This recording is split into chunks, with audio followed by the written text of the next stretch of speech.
এই বয়সে বা এই জেনারেশনে অনেক সেপারেশন বেশি হচ্ছে, তো আপনাদের ক্ষেত্রে আপনারা কোন জিনিসটা কাজে লাগতো বা কোন জিনিসটা আপনার কাছে মনে হয় যে সেপারেট হতে দেন? প্রশংসা করতে হবে। বোধ ওয়াইফের রান্নাটা ভালো না হলেও বলতে ভালো।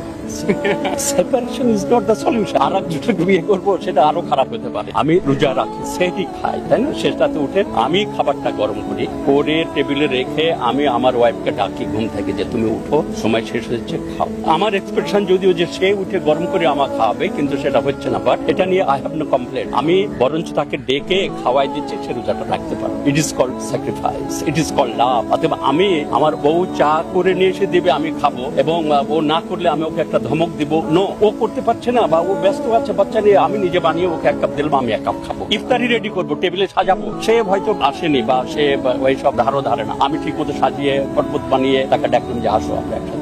দুজন দুজনকে বুঝতে হবে এবং sacrifice, otherwise A conjugal life will not be happy. আমি 48, আর 2 বছর পরে আমাদের 50 বছর পূর্তি হবে ইনশাল্লাহ। আমার রিলিজিয়াস স্যার ছিলেন একজন, উনি অনেক উঁচু স্তরের লোক। ওনাকে একদিন আমি কমপ্লেন করলাম যে স্যার আমার ওয়াইফ আমার কথা শুনে না, সে এইগুলা করে না, ওইগুলা করে না, আমাকে এইগুলা করে দিতে হয়। আসলে উনি বুয়েটের প্রফেসর ছিলেন, হি ওয়াজ এ টিচার অফ ইউনিভার্সিটি, তো হি নোজ। আমাকে হেসে বললেন, আরে সওয়াব কামিয়ে নাও, সওয়াব কামিয়ে নাও, তুমি বউকে যে খাওয়াই দিচ্ছ এটা রেখেছো, এটা তুমি অনেক সওয়াব পাবো আল্লাহর কাছে।